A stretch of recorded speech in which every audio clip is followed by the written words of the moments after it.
نحمده ونسلم على رسوله النبي الكريم أما بعد أعوذ بالله من الشيطان الرجيم بسم الله الرحمن الرحيم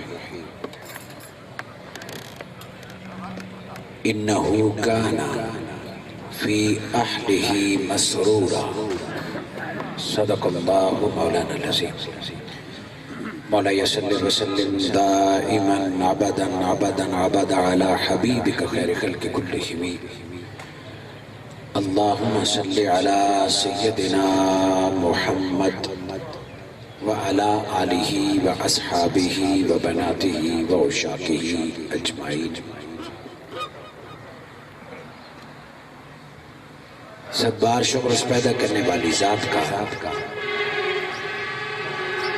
جس کی عنایت کردہ توفیق اور فضل و کرم سے آج ہم تمام برادرم محمد جنید اسلم خان نیازی صاحب کی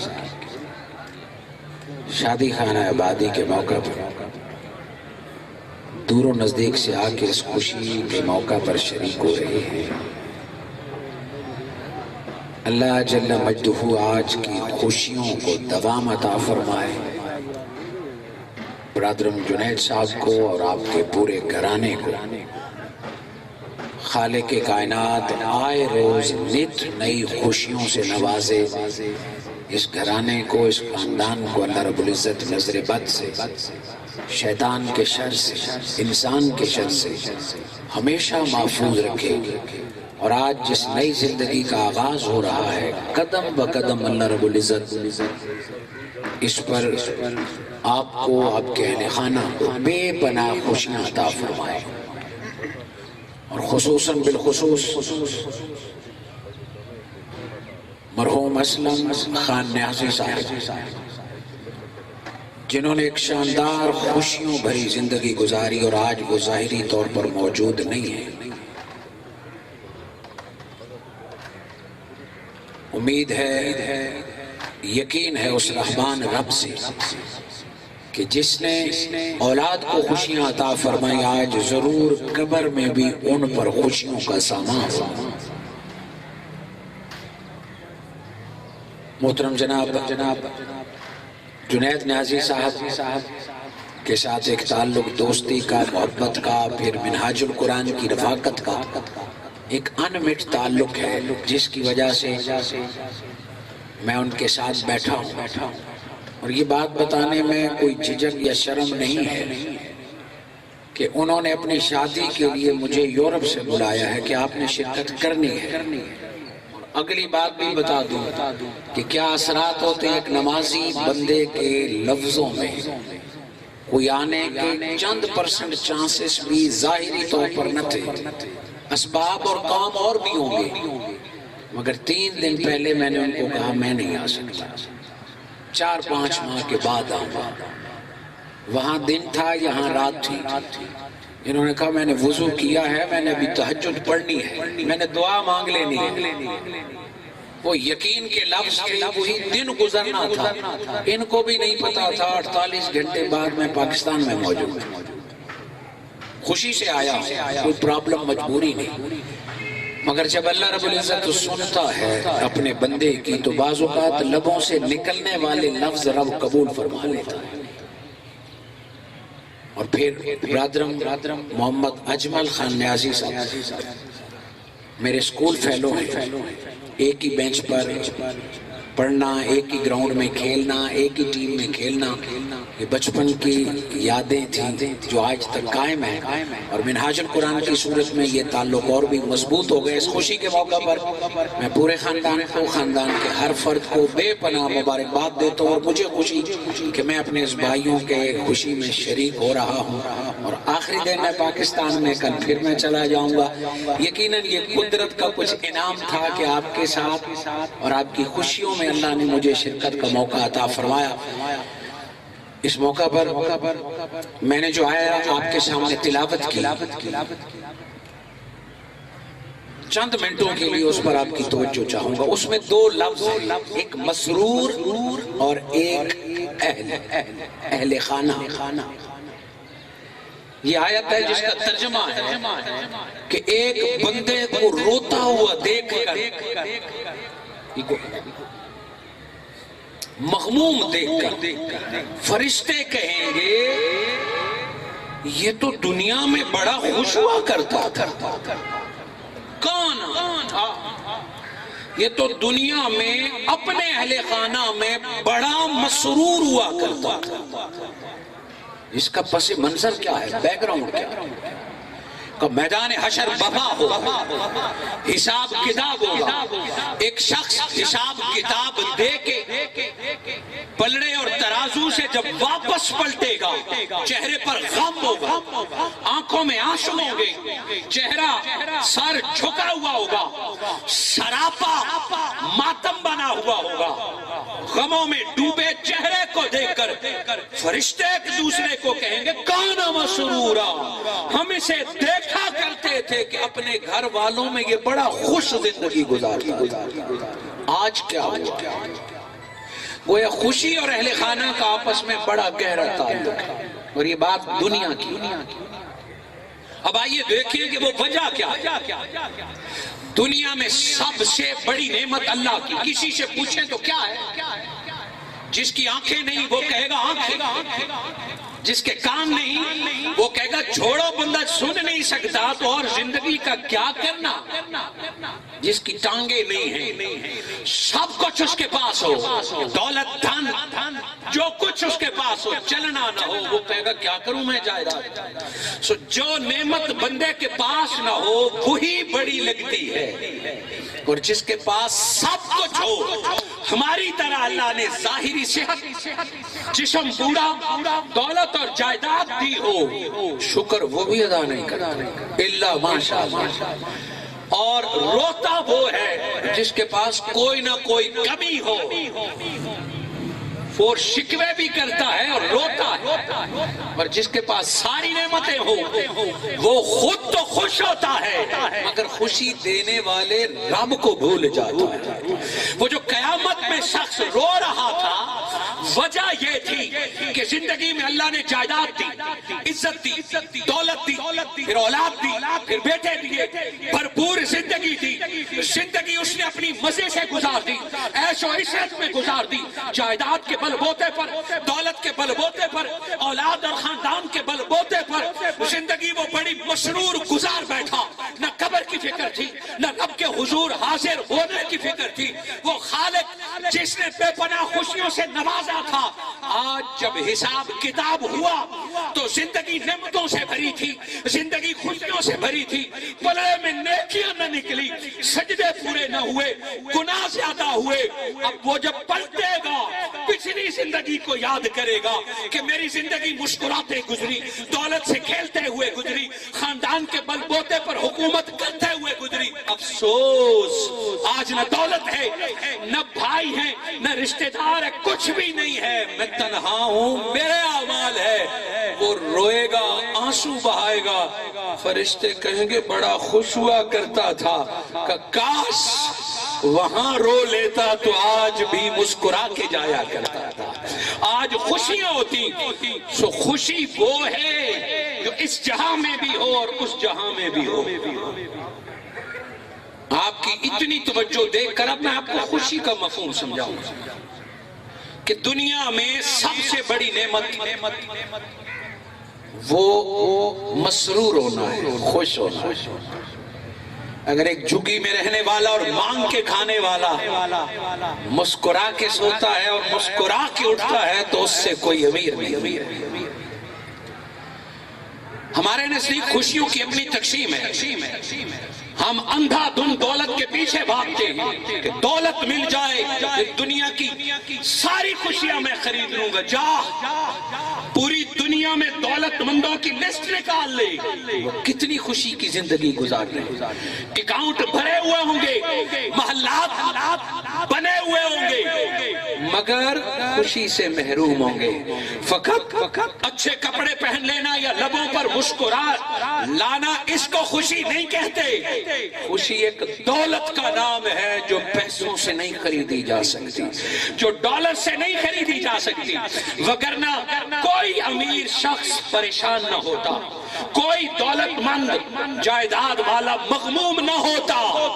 دیکھ جا پوچھ ان دولت مندوں سے، ان امیر لوگوں سے، سب کچھ لٹا کر وہ ایک رات سکون کی رات نیند سونا چاہتے ہیں، خوشیاں ان سے دور ہوتی ہیں اللہ ماشاءاللہ۔ کوئی کسی کے نزدیک جاب اچھی مل جائے تو یہ خوشی ہے۔ ایک امریکی مصنف ہے، اس نے خوشی پر تحقیق کی، یہ کیا ہے؟ رچرڈ پیئرٹ ساری تحقیق کرنے کے بعد خوشی پہ آتا ہے کہ جس کو دنیا خوشی سمجھتی ہے اصل پریشانی وہی ہے۔ دولت اکٹھی کر کے کما لینا خوشی ہے، جس دن بندہ کما کے اکٹھی کرتا ہے پریشانی اسی دن سے شروع ہوتی ہے۔ اس کو بچاؤں گا کیسے، اس کو لگاؤں گا کیسے، فلاں مجھے لوٹ لے گا، فلاں زیادہ، اسی دن سے پریشانیوں کا ایک نیا سلسلہ چل پڑتا ہے۔ اسی طرح جاب اچھی مل گئے ٹاپ کلاس کی، اسی دن سے کہ اس وقت کام یہ کرنا ہے، اس وقت فلاں کو یس کرنا ہے، فلاں ڈیوٹی کرنی ہے، فلاں دن چھٹی کرنی ہے، اسی دن سے پریشانیاں شروع ہو جاتی ہیں۔ کہ انسان، میں اسلام کی بات نہیں کر رہا، جدید دنیا کی تحقیق کی بات کر رہا ہوں۔ اس نے سارے ڈاکٹروں کی ایک ٹیم بنائی کہ ہم خوشی کو ماپیں یہ ہے کیا، ناپیں یہ ہے کیا۔ آپ حیران ہوں گے کہ اس نے کہا جس شخص کی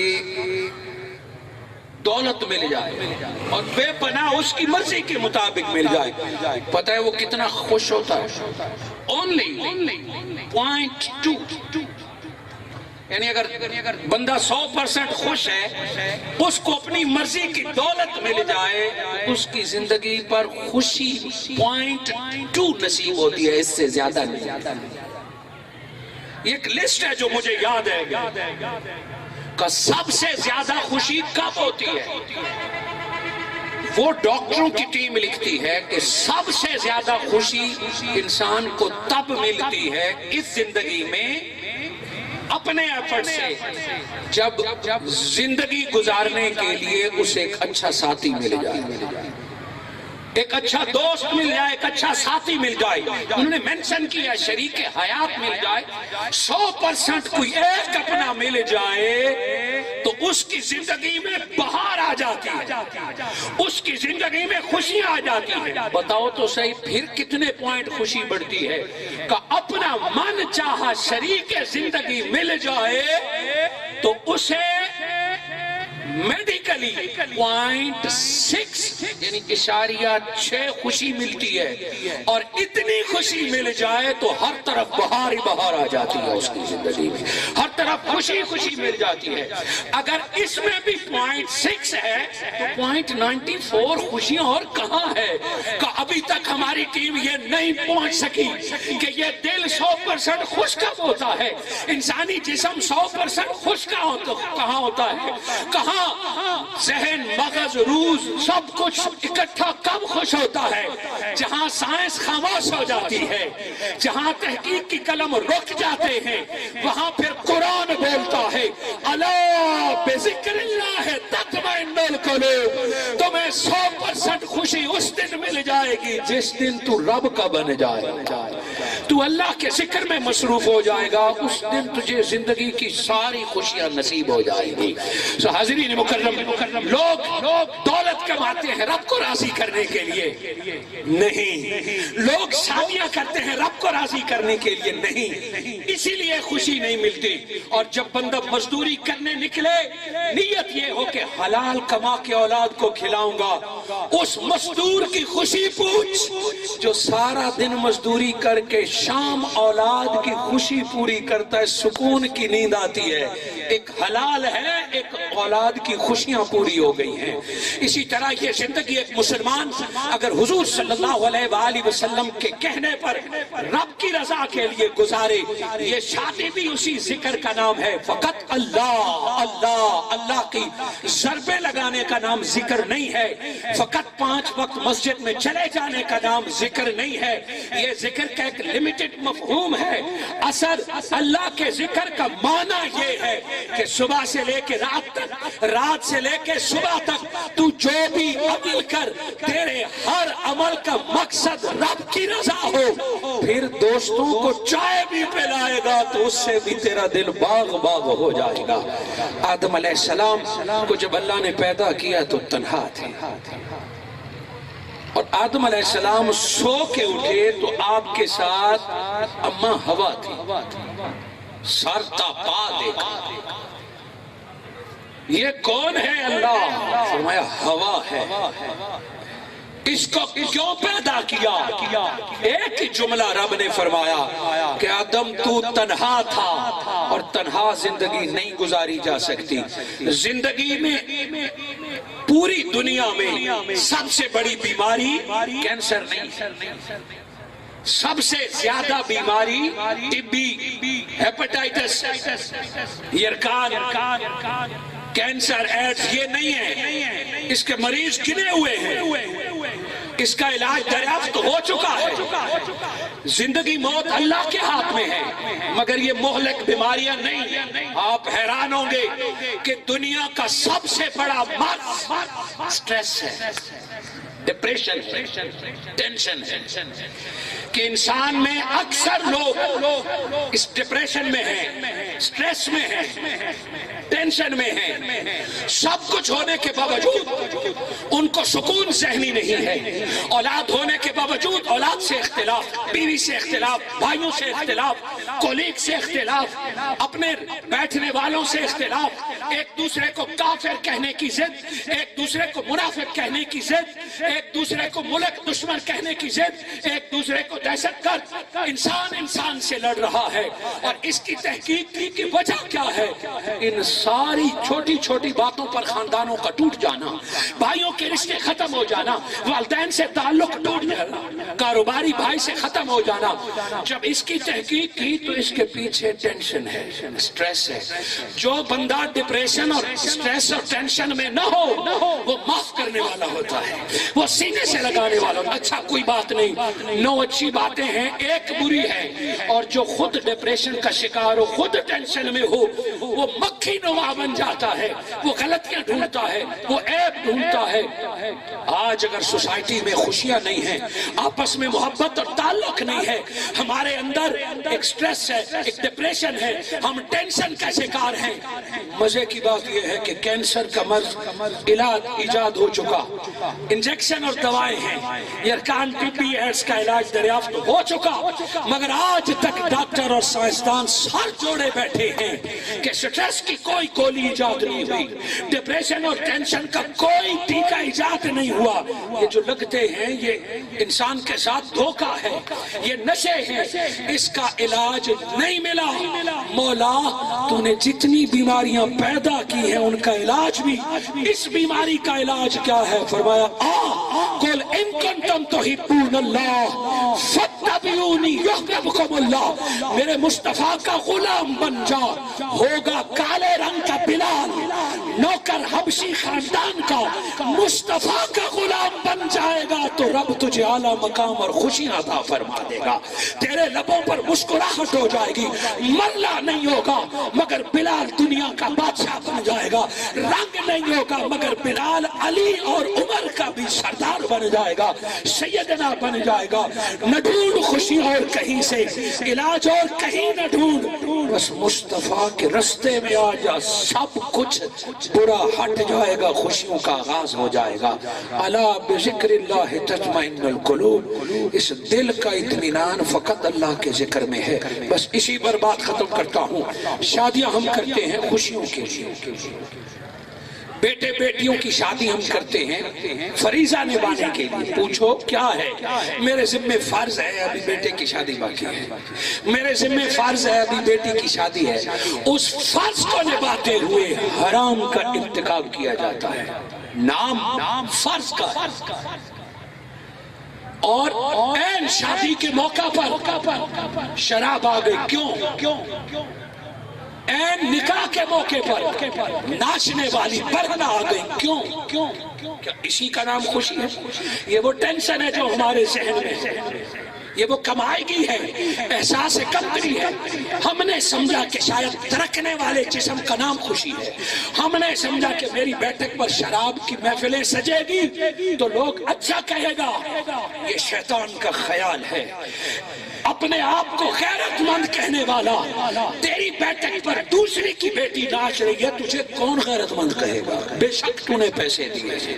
اپنے آپ کو حاجی نمازی اور مسلمان کہنے والا تیرے بیٹھک پر شادی کے نام پر مفت شراب کے دور چل رہے ہیں، کون تجھے مومن کہے گا؟ کون تجھے غیرت مند کہے گا؟ یہ خوشیاں نہیں ہیں، یہ دکھاوا ہے، یہ ایک ٹینشن ہے جو ہمارے ذہنوں میں چھپی ہوئی ہے. اصل خوشی یہ ہے کہ بیٹا ہو تو نیک سالی بچی، نیک سالے بچی تلاش کر کے سنت محمدی کے مطابق نکاح کر دے، اس سے بڑی کوئی خوشی نہیں ہے. بیٹا ہے، بیٹی ہے، رب نے فاطمہ الزہرا کی صورت میں بیٹی آقا کو عطا فرمائی. پوری دنیا میں نگاہ پھیری کہ بیٹی فاطمہ جیسے ہو تو شوہر کون ہوگا؟ محمد مصطفیٰ کی خوشی دیکھیے، بیٹی کے لیے زمین کا افضل ترین شخص علی کی صورت میں چن لیا. جانتے تھے کہ علی کے گھر میں شام کھانے کا نہیں ہے، پہنے کے لیے دوسرا سوٹ نہیں ہے. کہہ دیا علی فاطمہ تجھے دی اور رب کے حکم پر دی، کیا کرو گے؟ یا رسول اللہ میرے پاس تو کچھ نہیں ہے. آقا سے بہتر کون جانتا ہے جس نے گھٹی خود علی کو پلائی ہے. کیا میرے آقا ایک غریب شخص کو بیٹی دے رہے ہیں؟ میرے آقا ایک مزدور شخص کو دیکھ رہے. کا لوگوں ان باتوں کو نہ دیکھو، حقیقی خوشی دیکھو، کمال ڈھونڈو. جس مرد یا عورت میں دین نظر آئے رشتہ اس سے جوڑ لو، پھر دیکھو کیسی برکتیں شروع ہوتی ہیں. پھر حسین اور حسن کی صورت میں اللہ سادات سرداروں کی اولاد عطا فرما دیتا ہے. یا رسول اللہ میرے پاس تو کچھ نہیں، میرے آقا چاہتے تو جنتوں سے سب کچھ منگا سکتے تھے. کہا بیٹی فاطمہ ہے، بندوبست کر، نکاح کا بھی، ولیمے کا بھی، جہیز کا بھی. کہاں سے کرے؟ خود میرے آقا نے فرمایا جاؤ کچھ بیچو. کیا بیچیں؟ ایک تلوار ہے، ایک زرہ ہے، شاید ایک گھوڑا ہے. کیا بیچیں؟ مولا کائنات چاہتے تو دنیا آپ کے قدموں میں آ جاتی. خود اس مقام پر تھے کہ مٹی کو ہاتھ لگاتے تو سونا بن جاتی. مگر بیٹی کے باپ کو سنت دینی تھی اور ایک دولہا کو بتانا تھا کہ اصل حقیقی خوشی کیا ہوتی ہے. زرہ لے کے بازار گئے کہ بیچ کے آتا ہوں. پھر اصل خوشی وہ ہے کہ کوئی سن رہا تھا. وہ جو ساتھ تھے راستے میں کھڑے ہو گئے، ابو بکر، حضرت عثمان، حضرت ابو بکر. وہی زرہ علی، حضرت علی شیر خدا نے پیسے لیے آئے، جہیز کا سامان بھی خریدا، ولیمہ بھی کیا، شادی بھی ہوئی. اس سے بڑھ کر خوشی نہ تھی جب آقا نے بیٹی ایسے شخص کو دی جو قرض لے کے ولیمے کر رہے ہیں. بتائیے کتنی دعائیں دی. پھر دیکھ، نگاہ اٹھا کے دیکھ، 70,000 فرشتے جبرائیل لے کے آ رہا ہے. کہاں جا رہا ہوں؟ ایک ایسی شادی جس پر نبی بھی خوش ہے، جس پر علی بھی خوش ہے، جس پر خدا بھی خوش ہے. خوشی تو اس کو کہتے ہیں. اور جب شادی ہوئی تو حضرت ابو بکر صدیق کے ہاتھ میں وہی زرہ ہے جو بیچنے گئے تھے کہ خریدی اسی لیے تھی کہ شادی کے ہار کے طور پر دوبارہ اسے پیش کر دیا جائے. حاضرین مکرم، حقیقی خوشی تلاش کیجئے. جھوٹی خوشیوں سے نکلیں، ظاہری بھرم سے نکلیں. یہ وہ موقع ہوتا ہے کہ خوشی کے موقع پر اگر رب کو یاد کیا جائے تو اس رب کا وعدہ ہے لئن شکرتم. خوشی کے موقع پر میرا شکر ادا کرو گے تو لو رب ہو کے وعدہ کرتا ہوں کہ اور برکتیاں عطا کر دوں گا. نگاہ دوڑائیے، معاشرہ برے حالات میں ہے. نکاح سے زیادہ طلاق کی ریشو بڑھ گئی ہے. بیٹیاں باپ کے پاس بیٹیاں اور باپ وقت سے پہلے بوڑھا ہو رہا ہے. گھروں میں لڑائی جھگڑے، خاندان ٹوٹ رہے ہیں، کوئی وجہ تو ہوگی، یہ سب ظاہری نمود و نمائش اللہ رسول سے دوری اور شیطان کی رضا کے لیے ہے۔ آئیے اس خوشی کے موقع پر میں نے آپ کو اس شخص کی بات بتائی کہ جس نے زندگی تو خوشی سے گزار لی تھی مگر قیامت کے دن رونا پڑا۔ آؤ زندگی ایسے گزارے کہ یہاں اگر کوئی ناراض ہوتا بھی ہے، آج شراب کا اہتمام نہیں کیا 2 دوست ناراض ہوں گے نا، آج ناچنے والے کا بندوبست نہیں کیا 5 دوست رشتہ دار ناراض ہوں گے نا، مگر دیکھ کتنی بڑی خوشی ہے کہ اللہ بھی راضی ہے اور مصطفیٰ بھی راضی ہے۔ حشر میں بھی آؤ زندگی کا ہر لمحہ ایسے گزارے کہ یہاں اگر مسکراہٹ نہ بھی ملے تو قبر اور حشر جہاں ہمیشہ رہنا ہے، اللہ وہاں خوشی عطا فرمائے۔